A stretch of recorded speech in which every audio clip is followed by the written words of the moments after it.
Assalamualaikum warahmatullahi wabarakatuh.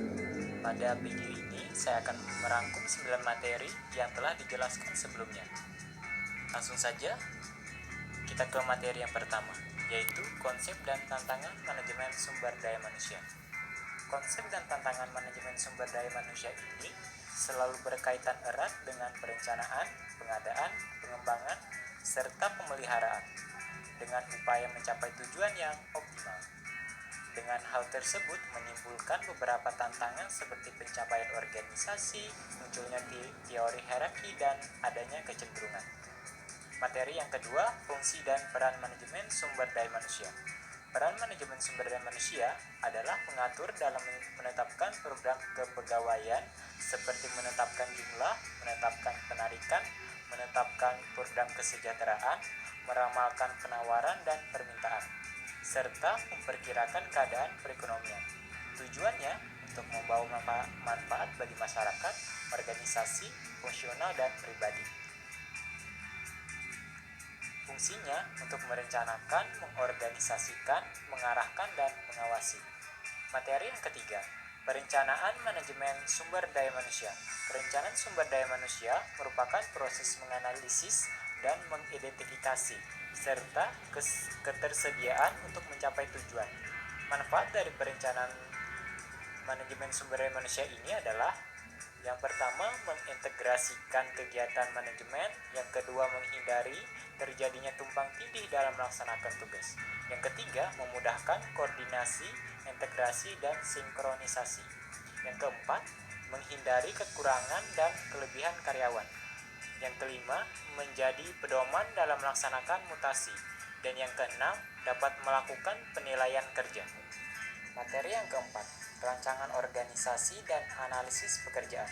Rancangan organisasi adalah struktur bagaimana pekerjaan yang harus dilakukan oleh organisasi.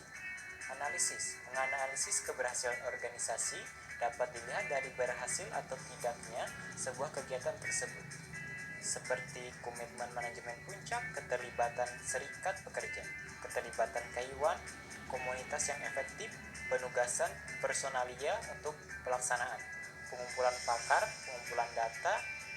Dan materi yang kelima, rekrutmen, seleksi, pengenalan, dan penempatan.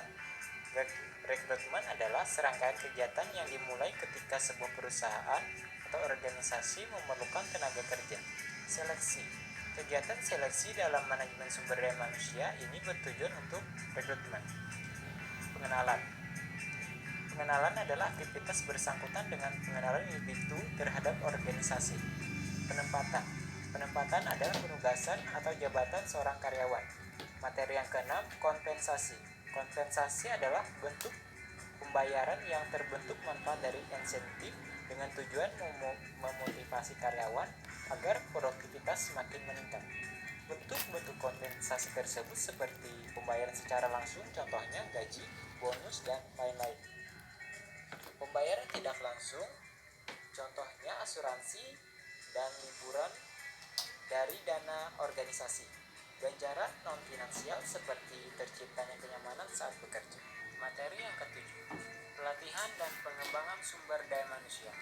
Pelatihan dan pengembangan adalah suatu subsistem di mana suatu perusahaan yang menekankan pada perbaikan kinerja individu dengan tujuan yang pertama meningkatkan produktivitas, yang kedua memperbaiki kualitas, yang ketiga mengurangi waktu belajar karyawan, yang keempat meningkatkan retensi karyawan, yang kelima transfer keahlian dan kaderisasi. Manfaat dari pelatihan dan pengembangan ini adalah: yang pertama, retensi karyawan yang positif, yang kedua meningkatkan keterlibatan karyawan, yang ketiga menyiapkan pemimpin-pemimpin di masa depan, yang keempat pemberdayaan karyawan. Materi selanjutnya, perencanaan dan pengembangan karir. Perencanaan adalah suatu proses di mana individu dapat mengidentifikasi dan mengambil langkah-langkah untuk mencapai tujuan. Tujuan pengembangan karir adalah usaha karyawan untuk melaksanakan rencana karirnya melalui pendidikan. Manfaat dari perencanaan karir ini adalah: yang pertama, menurunkan tingkat perputaran karyawan, yang kedua, mendorong pertumbuhan, yang ketiga, memenuhi kebutuhan organisasi yang akan datang, keempat, memberikan informasi kepada organisasi dan individu. Yang kelima, pengembangan karyawan yang dapat dipromosikan. Dari yang kesembilan, penilaian prestasi kerja. Penilaian kinerja adalah penentuan secara periodik efektivitas operasional suatu organisasi. Bagian organisasi dan karyawannya berdasarkan sasaran, standar, dan kriteria yang telah ditetapkan sebelumnya. Faktor prestasi kerja yang perlu dinilai adalah kualitas kerja, kuantitas kerja, keandalan, inisiatif, kerajinan, sikap, dan kehadiran.